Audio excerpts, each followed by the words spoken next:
Hello everyone, welcome back to the channel. Unfortunately, I have some bad news for you. My PC did not survive the last Bitcoin dump. But life goes on and I have my laptop set up right now so we can continue. We will talk about why Bitcoin dumped, what the chart and the data shows us. Also, we will talk about the price discovery because the internal testings are kind of done. And I will tell you a story which could be a very big lessons learned for everyone who holds some kind of a token which was sold to them in pre-sale and are waiting for the listing so they make some hefty profit. So let's go and check what is happening with Bitcoin, because we are at the 40,300 and something, and last time we discussed or last time I posted a video, it was at around 44,000. Now it is clear that some kind of a sell-off happened, but this time it wasn't a whale, or it was the biggest whale, because miners just sent a lot of Bitcoin on the market, and that caused this breakdown.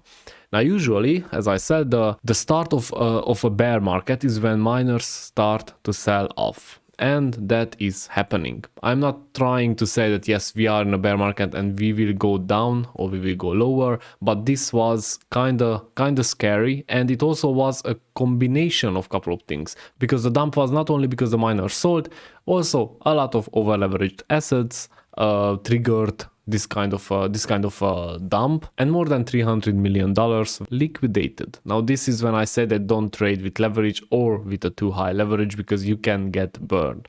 So this is what happened with Bitcoin. This is why we got this very big red candle.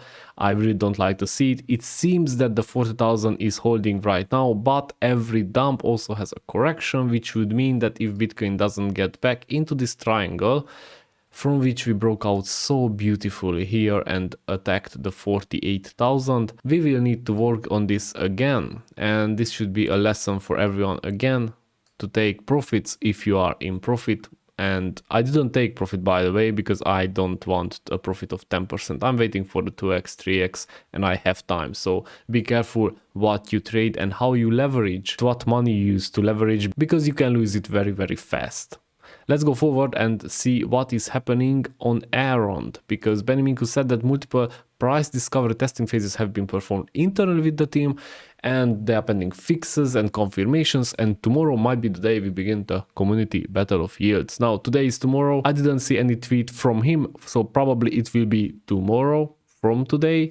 However, it seems that people are not really happy, because I can see comments like open the free market and stop with this bullshit, please.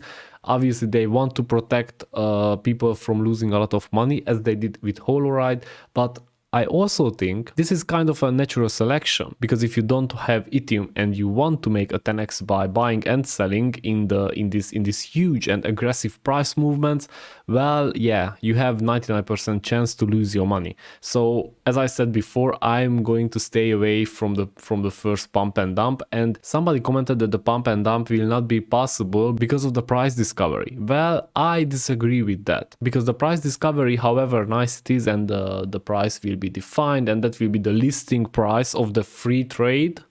The free trade will start after the price discovery, and everybody who did not lock in their tokens, whether that be Elrond or Ethereum, they will be free to release them, to sell them or buy them when this free trade starts. Therefore, the work what Elrond network is trying to do here, eliminating the bots or making impossible for the bots to pump and dump, it is valid, it is going to happen, but it will happen only in the first 3 days of the listing, because in those first 3 days some of the Ethereum will be locked, those who said that okay, I'm gonna see what is the price discovery. Some Elrond will also be locked from those who said that okay, I will want to buy Ethereum in the price discovery because I think that it will be cheap and I will make profit when the free trade starts. So I hope that you hear here what I'm saying. When the free trade starts, the free trade will start, it will be the same as the listing, and people who didn't lock any Elrond and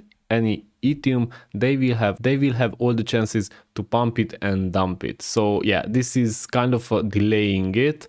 I don't know if it will happen like Holoride, so I'm very curious to see, because I just can't know how it will happen, but I am still expecting some kind of a volatility, big volatility at the first minutes or first half an hour, 1 hour of the free trade starts. Okay, not in the price discovery, when the free trade starts. So yeah, let's see. Let's see how many people will lock their Ethereum, because that is the most important. If not many, well, it will be just as a listing. Okay, let's move forward, because I have a story for you from where you can learn a lot, especially if you have some tokens which you got in pre-sale, any tokens, it doesn't really matter. I don't know if you remember Next Earth. I bought Next Earth lands somewhere in December. I invested a couple of $100 and I got some tokens in the pre-sale, which I sold fast because I was thinking that we are in a pump and the tokens price will just go down, as it happens all the time. Now I will show you where I sold it. It was somewhere here, 0.005, and I did made a 405x, so I was happy with it. It was okay. But since then, as you can see, it went up to the 0.02. That is another 4x.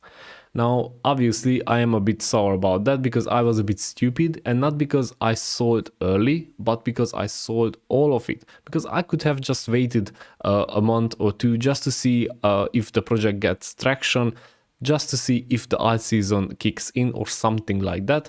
However, I just sold it because I wanted to make sure that I have my profit in my hand, which is never bad. If you sell in profit, that is a good thing. That's what I think, but you can always be a bit cautious and look into the future. Now, the thing is, what is the worst of it, that Next Earth has its own launchpad.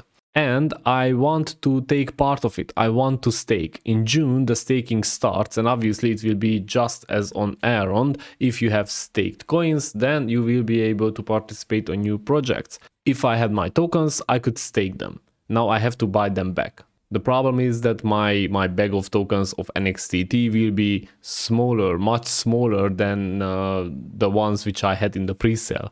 Therefore, if I just left like half of it, I would have more tokens than what I will have right now. So I just wanted to give you a heads up about this project, because right now I think it's still cheap, it's still early, and if you want to stake with them, they are the third biggest virtual land project, and they already spilled out a couple of things on the live. They are very funny because it is visible that they are not used to give live videos and live MAs.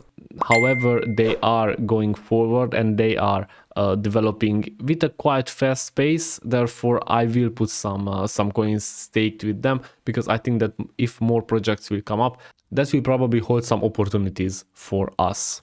As a closing thought, just about Elrond, because I know that you want to know how low Elrond can go. As you can see, it is following the Bitcoin's price and it is at the 158 right now.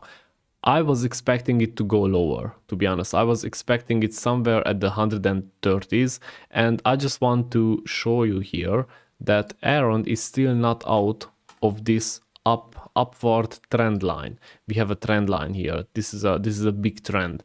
And the price target for the top of this trend line is $2,400, which means what? It means that it is possible to reach that from the charts. It's not out of the cards at all, but for that we would need a very, very bullish alt season and a very, very bullish Bitcoin run up, let's say. Therefore, I wouldn't put my money that Elrond will reach that level. I think if we end this year with a $500 Elrond coin price, that would be a very good year, and we could say that, hey, we closed this quite good, because as it stands right now, with the recession, with the inflation, with the Fed tackling inflation and pushing down the economy, well, yeah, things are not looking pretty good. But there is always chance, and there is always a smaller pump which could be beneficial to anyone if you can take profits when it needs to be taken and you are not too greedy. If you have Elrond stake, just leave it there. It will produce you passive income. If you are trading it, then make sure that you buy it in the low and sell it on the top, and be patient. Take care.